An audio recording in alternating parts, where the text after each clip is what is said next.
a 28.5 millimeter Rolex Cellissima.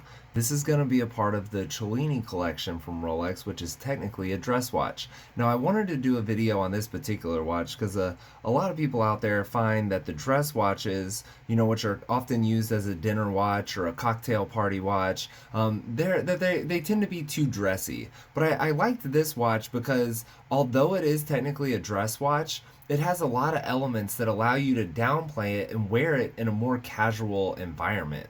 So this is going to be a quartz movement watch, and of course it is 18 karat white gold on the case, the bezel, and the bracelet, as well as the clasp. This does have a deployant clasp for easy on and off. And of course you can see this is a factory Rolex diamond bezel with diamond hour markers. Of course this does have the mother of pearl dial with a very unique pattern on it. If you want to come check it out at SwissWatchExpo.com, the stock number is 29530.